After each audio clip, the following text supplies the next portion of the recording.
All right, boys and girls, it is July 14, 2024, and this is the wrap-up video, the conclusion, the winners, the losers of Low Budget Base Shootout V3. Now, just as a final test on this AudioPipe BDD2, I decided to chop off 2 inches of the port. This was tuned originally at 34 hertz. It was knocking the lows very well, but it really chopped off the top end of bass response. So I said, screw it, I'm going to chop 2 inches. So I chopped 2 inches off, which should have brought it up to about 36, thereabouts.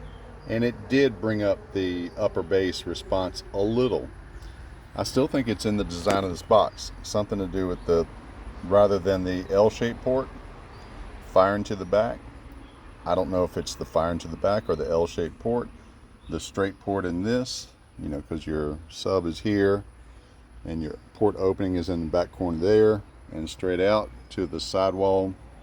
Now, I'm not talking about SPL, nothing to do with that. Strictly on response, versatility, precision, mostly versatility.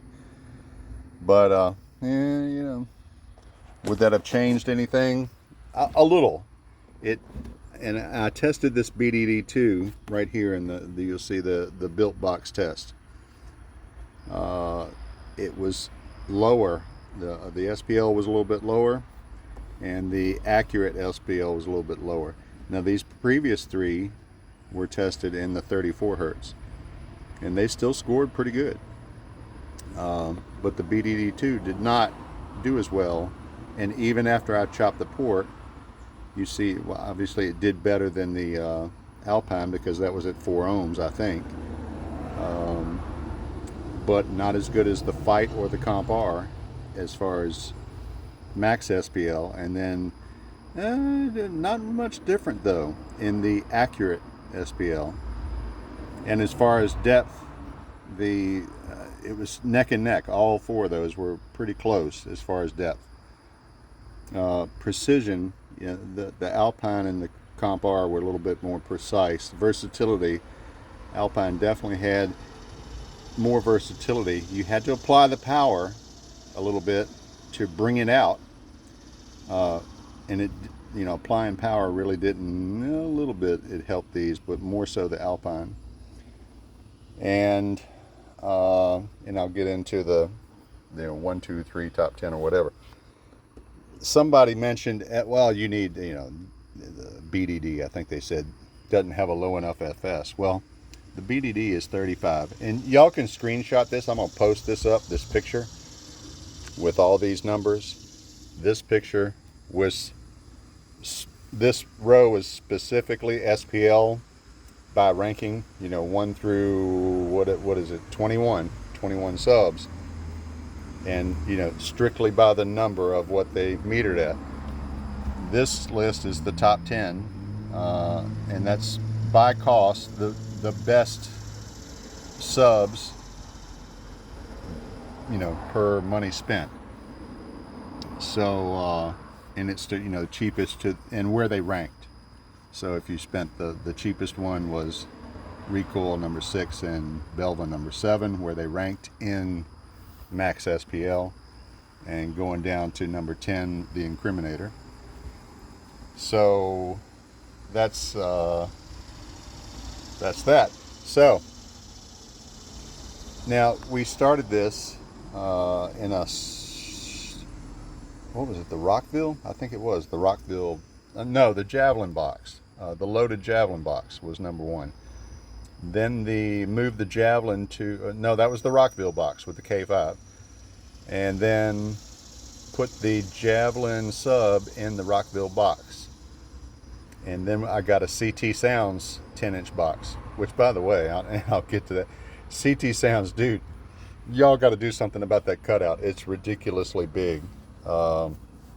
It's all these 10-inch subs, particularly this one, the BDD, was a very small, below 9 inches, and that one that CT is, it's over 9 1/4. It's almost not catching most of the subs to give them enough to seal. That's another thing. But anyway, so and again, you can go through this. The low budget choice, top three: Recoil, Belva, but because they were neck and neck, and they're the cheapest ones you can get. Bio, CT Sounds Bio V2, and American-based DX10. Those would be my top three budget winners. For lows, if you want a 10-inch for lows, the top three of this 21 subs was the AudioPipe BDD2, the Alpine Bassline, and the Machete Fight S.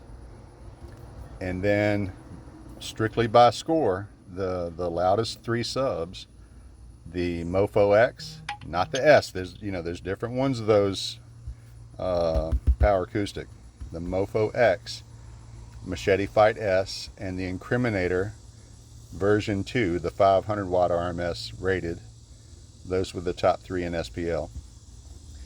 Now, as far as overall winners, and this is accumulating all the scores: the lows, the maximum accurate, the precision, the versatility, the SPL, and it comes out to the AudioPipe number 1, BDD2, the Alpine Bassline number 2, and the Kicker Comp R number 3.